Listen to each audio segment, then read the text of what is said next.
Environmental management accounting में मैंने आपको समझाया था कि देखिए, इसमें हम लोग एनवायरमेंटल कॉस्ट पे फोकस करते हैं। एनवायरमेंटल क्वालिटी कॉस्ट मॉडल के हिसाब से 4 टाइप्स की कॉस्ट होती है, जैसे टीक्यूएम में होती है prevention, appraisal, third failure. Failure 2 part में आता है, internal failure, external failure. Prevention बिल्कुल वैसे ही जैसे टीक्यूएम में था, आपने कहा कि सर हम कॉस्ट इनकर कर रहे हैं पॉलिसी मेकिंग, ट्रेनिंग वगैरह पे, प्रिवेंशन है ताकि ताकि आपके एडवर्स इम्पैक्ट ना पड़े एनवायरनमेंट पे।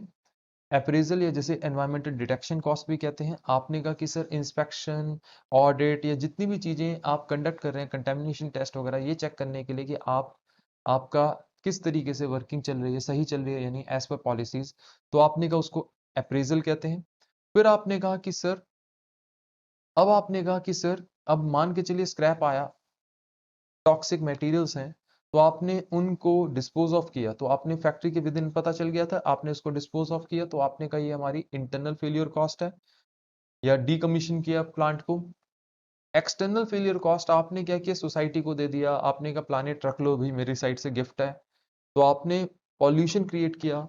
अब आपका दो तरीके की चीज होती है, या तो आप रियलाइज एक्सटर्नल फेलियर कॉस्ट होगी जिसमें आप बियर करेंगे वो एक्सपेंडिचर, दूसरी अनरियलाइज्ड होगी जो कि सोसाइटी बियर करेगी। तो आप रियलाइज तो फिर भी एक बार को अकाउंटिंग में ले लेते हैं, अनरियलाइज हम लोग ध्यान ही नहीं देते जो कि सोसाइटी बियर करती है। ठीक है, अनरियलाइज या सोसाइटल कॉस्ट को फर्दर आप 2 पार्ट में डिवाइड कर देते हैं, जिसको आप कहते हैं एक जनरल पब्लिक, एनवायरमेंट एक्सेट्रा, और सेकंड आपने कहा किसी पर्टिकुलर पर्सन वगैरह की प्रॉपर्टी वगैरह का नुकसान। Technique of identification and allocation 4 types की टेक्निक थी। फर्स्ट थी input output analysis, second flow cost accounting, third life cycle costing, fourth activity based costing. Input output analysis में मास बैलेंस अप्रोच लेके चल रहे होते हैं कि कितना हमने इनपुट डाला, उसमें से कितना आउटपुट निकल के आया। बीच में जो था वो डिफेक्टिव था, बीच में जो था वो क्या था, आपने कहा कि से डिफेक्टिव था। अब हम उस डिफेक्ट्स पे फोकस कर रहे होते हैं, क्योंकि अल्टीमेटली वो जो रिसोर्सेज थे जो हमने एनवायरनमेंट से लिए थे, हमने बेकार कर दिए।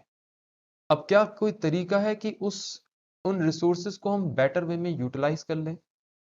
जैसे एक एग्जांपल, अगर आप, मैं बहुत सीधी सी बात कह रहा हूं, मान लीजिए आप वेजिटेबल खरीद के लाए, तो आपने जो भी उस वेजिटेबल में वेस्ट था, चाहे वो पत्ते थे या कुछ थे, you could have made compost out of it. क्या आपने वो बनाया? आप उसको यूटिलाइज कर सकते थे, लेकिन आप उसको क्या करते हैं, आप उसको सिर्फ सीधा थ्रो कर देते हैं। That is wrong, that is precisely wrong. तो आप जब उसको नोट करने लग जाएंगे कि आखिरकार मेरा कौन से पे क्या खर्चा आ रहा है, तो आप कहते हैं वो होता है हमारा input output analysis. Input output analysis. Flow cost accounting, flow cost accounting के अंदर आप क्या करते हैं, आपने कहा कि सर हम लोग मटेरियल को नोटिस करते हैं, सिस्टम को नोटिस करते हैं, डिलीवरी एंड डिस्पोजल को नोटिस करते हैं। मटेरियल के अंदर हम क्वांटिटी भी लेके चलते हैं, कॉस्ट मतलब पर यूनिट कॉस्ट भी लेके चलते हैं, और वैल्यू मतलब amount, total amount of material भी लेके चलते हैं। सिस्टम मतलब जो मटेरियल हमारा कन्वर्ट करता है, मटेरियल को कन्वर्ट करता है फिनिश गुड्स वगैरह में, वो भी हम कंसीडर करते हैं, उसके ऊपर क्या कॉस्ट वगैरह लग रही है, पूरा ध्यान देते हैं कि कैसे मटेरियल कहाँ से क्या खर्चा करके क्या कैसे प्रोड्यूस हुआ। और लास्ट डिलीवर अगर हो गया कस्टमर को तो डिलीवरी, डिस्पोज हुआ तो डिस्पोजल, उसको नोटिस करते हैं, ताकि हमें पता चल सके कहाँ पे हमारी कितनी कॉस्ट वेस्ट हो रही है, किस तरीके से कैसे इंप्रूवमेंट लाना है। ठीक है, एक थर्ड होता है लाइफ साइकिल कॉस्टिंग। हमने समझा था कि प्रोडक्ट की पूरी लाइफ साइकिल के अंदर, पूरी लाइफ साइकिल के अंदर क्या क्या कॉस्ट है सबको कंसीडर करना है।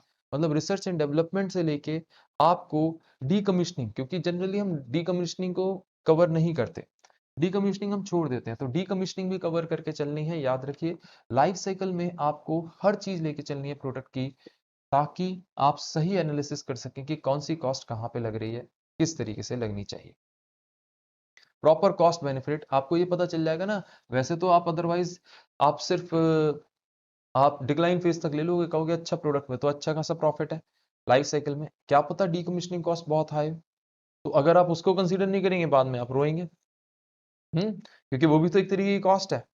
लास्ट है एक्टिविटी बेस्ड कॉस्टिंग। आपने कहा कि सर ये एक्टिविटी बेस्ड कॉस्टिंग क्या है, मैंने क्या, एक्टिविटी बेस्ड कॉस्टिंग के अंदर आपको पता है एक्टिविटी बेस्ड कॉस्टिंग क्या होती है। यहाँ पे हम क्या करते हैं, यहाँ पे हम मेनली दो तरीके की कॉस्ट पे फोकस कर रहे होते हैं। One is environmental related cost and other one is environmental driven cost.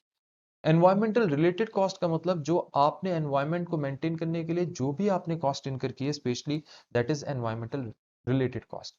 Driven cost क्या होती है? जो जो आपने कहा कि सर हमारी चुप गई है ओवरहेड के अंदर। एनवायरमेंटल ड्रिवन कॉस्ट ऐसी कॉस्ट है जो ओवरहेड के अंदर कहीं छुपी हुई है, जो कि आप कहते हैं कि सर मिल नहीं रही है, उसको डिटेल में एनालाइज करके उसको प्रोडक्ट के ऊपर चढ़ाते हैं। ठीक है, वो जनरल ओवरहेड की नहीं है, वो प्रोडक्ट के ऊपर चढ़ती है ताकि पता चल सके किस प्रोडक्ट पे ज्यादा कॉस्ट लग रही है, किस पे कम। हमने इसके ऊपर कुछ न्यूमेरिकल भी किए थे, कुछ सब्जेक्टिव क्वेश्चन भी किए थे, और मैंने आपको बताया था हमें मेनली ये 4 कॉस्ट ड्राइवर्स याद करने हैं।